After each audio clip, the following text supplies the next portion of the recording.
Hello friends, welcome back to my channel. और आज के इस वीडियो में हम डिस्कस करेंगे एक बहुत ही इंपॉर्टेंट केस के बारे में, that is the Raja Nand Kumar case, जो कि हिस्ट्री में बहुत ही एक हिस्टोरिक इवेंट के फॉर्म पे निकल के आया। मैं ट्राई करूँगी कि आपको ये टॉपिक जो है बड़े ही आसानी से समझ में आ जाए, and I will try my best in order to make you guys understand. So let's get start this video, and if you haven't subscribed to my channel then please do that, ताकि आपकी मेरी videos की regular notifications जो है वो भी मिलते रहें। नाउ ये जो केस है राजा नंद कुमार का, that is was held in 1775। Actually इसका बैकग्राउंड अगर देखें तो सबसे पहले राजा नंद कुमार कौन थे? एक ये हिंदू ब्राह्मण थे जो कि एक बिग जमींदार भी थे और बहुत ही इन्फ्लुएंशियल पर्सन थे बंगाल में। और वो 20 जो ब्रिटिश ईस्ट इंडिया कंपनी की टूवर्ड्स से बहुत ज़्यादा लॉयल थे, एंड दैट्स वाई उनको black colon of the company भी बोला जाता है। अब क्या होता है, उस टाइम पे गवर्नर जनरल जो थे लॉर्ड बैरन हेस्टिंग थे, और उसके साथ साथ जो गवर्नर जनरल इन काउंसिल जो काउंसिल के मिनिस्टर्स है वो 4 लोग थे, अलोंग फ्रांसिस, क्लेवरिंग एंड मैनसन। अब ये तीनों जो थे ये हमेशा ऑपोजिशन में ही रहते थे बैरन हेस्टिंग के। और चौथा जो थे बैरवेल, हमेशा फेवर में रहते कि भले वो गलत डिसीजन हो या करेक्ट हो, हमेशा उनके फेवर में रहते थे।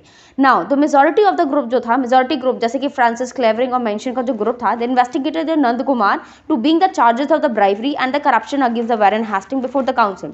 फाइनली क्या हुआ, वहाँ पास कंडीशन क्या हुई कि ही गिव अ लेटर, मतलब कि सबसे पहले तो उन्होंने बहुत ज़्यादा उसको भड़काया। उन्होंने कहा कि तुम तुम जो है बैरन हेस्टिंग के अगेंस्ट तुम ये कहो कि तुमने ब्राइवरी करप्शन के थ्रू जो है उनको चार्जेस लगाओ तुम बैरन हेस्टिंग के ऊपर। अब फाइनली क्या होता है, वो भी एक लेटर लिख देता है फ्रांसिस को और मेंशन कर देता है उसमें कि कंप्लेंट्स जो कि बैरन हेस्टिंग्स के अगेंस्ट होती हैं regarding the bribery and the corruption. Now अब क्या होता है, Francis places the letter before the counselling and its meeting. तो फ्रांसिस ने क्या कर दिया, अपना जो लेटर होता है उसको काउंसिल के अगेंस्ट पुट करता है और उसकी मीटिंग पे।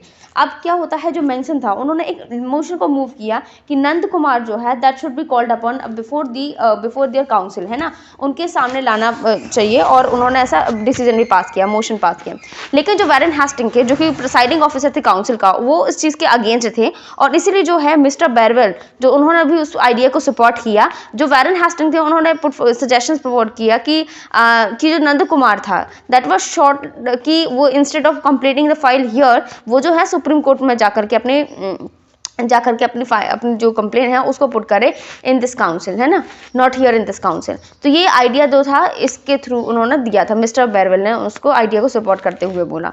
लेकिन अब क्या होगा, मेजॉरिटी ऑफ द मेंबर्स जो थे उन्होंने इस आइडिया को ऑब्जेक्ट किया कि एक्शंस और इलेक्टेड जो भी है आपका, और उन्होंने Claverings basically to preside the meetings. अब क्या करते हैं, उन्होंने इसी मीटिंग को फिर से बुलाया और उसको क्लेवरिंग प्रोसाइड कर रहे थे, है ना, अपनी, क्योंकि उन्होंने मेजॉरिटी से पास कर लिया कि मैं इलेक्ट करूंगा और जो है मैं इसको प्रोसाइड करूंगा मीटिंग को। अब क्या होता है, राजा नंद कुमार को बुलाया गया काउंसिल के सामने उसकी उनको प्रूव करने के लिए जो भी उन्होंने चार्जेस लगाए हैं अगेंस्ट द हेस्टिंग। लेकिन जो मेजॉरिटी ऑफ द काउंसिल है दैट डिक्लेयर्ड की जो चार्जेस थे उन्होंने फिर बोल दिया कि हाँ ये अगेंस्ट जो है लॉर्ड बैरन हेस्टिंग के, और ये उसने सही बोला है, तो उन सभी चार्जेस को राइट प्रूफ कर देता है।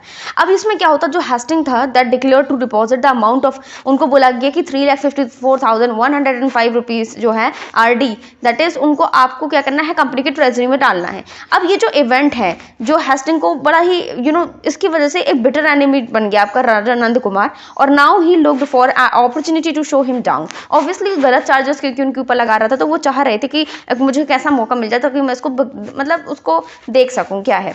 फिर क्या हो गया, सून आफ्टर कि नंद कुमार जो था that charged and arrested for the conspiracy at the instance of the Hastings.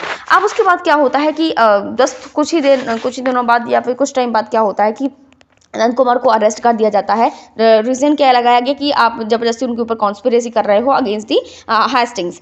Now तो in order to bring the future disgrace to the Raja Nand Kumar, Hasting जो ये जो थे आपके, सबसे पहले तो मतलब कि फ्यूचर डिस्ग्रेस लाने के लिए नंद कुमार के ऊपर में हेस्टिंग ने क्या किया, it manipulated the another case of the forgery. उन्होंने क्या कर दिया, एक उसके अगेंस्ट जो है एक फॉर्जरी का केस मैनिपुलेट कर दिया before the Supreme Court, and sentenced him to the death under the act of the British Parliament 1728 का जो ये एक्ट था उसके अगेंस्ट जो है उसको डेथ सेंटेंस का दे दिया गया, उनको डिसीजन सुना दिया गया। देखो उस टाइम पे एक्चुअली हुआ क्या था, इस तरीके से वैरन हेस्टिंग सक्सीड हो गया in getting rid of the Nand Kumar through his friend Elijah. उस टाइम पे वहाँ का जो जस्टिस सुप्रीम कोर्ट है वो तो सर एलिजा एम्पे थे, जो कि जो chief justice of supreme court थे उस टाइम पे, ठीक है ना।